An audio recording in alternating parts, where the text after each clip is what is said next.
guys! Welcome back sa aking channel, Nanay Susie. Ang tips natin ngayon guys ay magbibigay ako ng tips para sa mga first timer na mag-a-abroad para swertihin kayo sa unang salta ninyo guys sa abroad. Pampaswerte ang tips kong ito guys para magiging mabait sa inyo ang inyong magiging amo.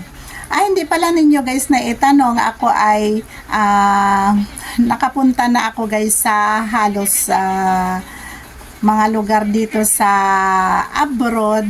Nagkatar na ako guys, Dubai, Sharjah, Jordan, Hong Kong. Yan ang mga lugar na napuntahan ko guys, at dahil sa aking pampaswerte na ito guys ay nagkaroon ako ng mga mababait na amo. Pero bago ang lahat guys ay kung hindi ka pa nakapag-subscribe ay paki-click mo na ang subscribe at like guys, at paki-pindot na rin guys ng bell button sa baba para updated kayo sa lahat ng mga tips na i-upload ko. Nagbibigay nga pala ako guys ng tips batay sa aking karanasan at kaalaman, at nagbibigay din ako ng tips about sa kahulugan ng iyong mga panaginip at about sa medical. Sa mga first timer na mag-medical, mayroon pala akong video guys na para fit to work kayo agad, at sa mga mag-a-abroad para swertihin kayo sa pag-a-abroad.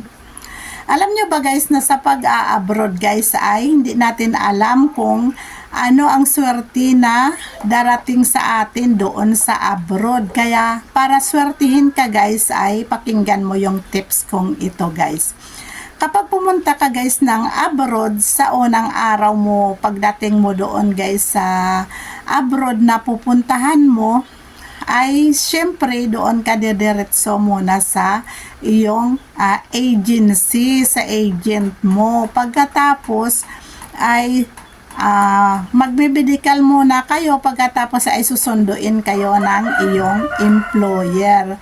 Kapag sinundo na kayo guys ng employer ninyo at isinama kayo sa bahay ng employer, ito guys ang the best na gagawin nyo guys para magiging mabait sa inyo ang inyong mga amo guys.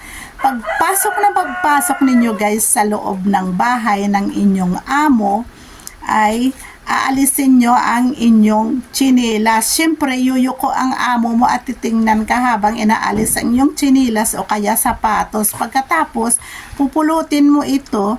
Siyempre, yuyuko din ang amo mo at titingnan ang ginagawa mo. Pupulutin mo ang iyong tsinelas. Hindi ka guys magtsitsinelas o magsapatos doon sa loob ng bahay ng amo mo. Siyempre, alisin mo yung sapatos mo, at pagpulot mong ganito ay yuyuko din ang amo mo.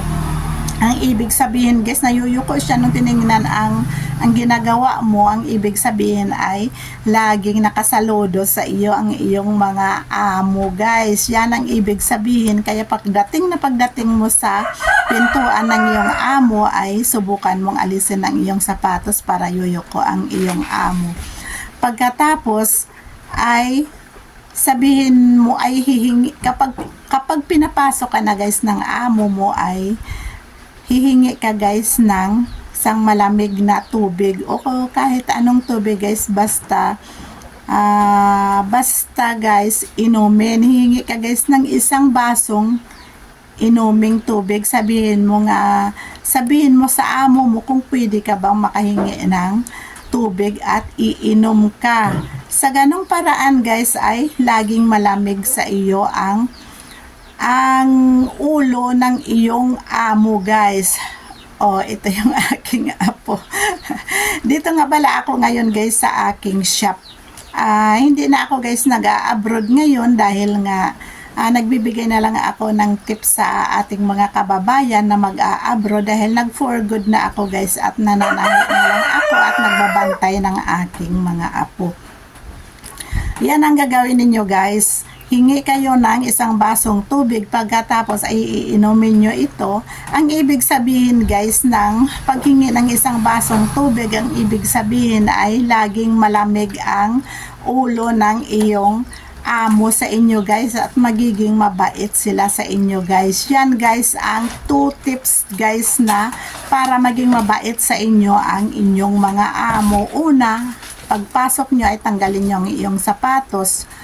Yuyuko kayo na tatanggalin ng iyong sapatos at titingnan kayo ng iyong amo, yuyuko din ng iyong amo habang tinitingnan yung pagtanggal nyo ng sapatos. Ang ibig sabihin noon ay laging nakasaludo sa iyo ang iyong amo.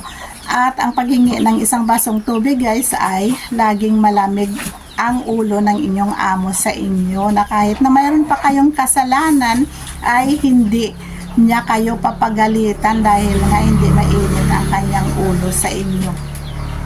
Alam nyo ba guys na noong naghungkong ako guys ay ginawa ko ang tips na ito guys, at alam nyo ba guys na ang aking amo ay laging nakasaludo sa akin guys. Lagi silang bilib sa yung mga ginagawa guys, laging nakasaludo, o kahit na pagkakita pa lang sa inyo guys, laging nakayuko. Imbis na kayo ang yuyuko sa kanila, yung unahan nila kayong makayuko. Totoo kaya ito guys.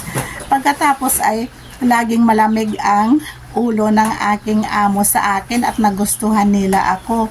Yan guys ang ibig sabihin ng tips na ito. Kaya para sa mga baguhan, sa mga bagong salta sa abroad, ay gawin ninyo ang tips na ito guys para magiging matagumpay kayo sa iyong pag-abroad.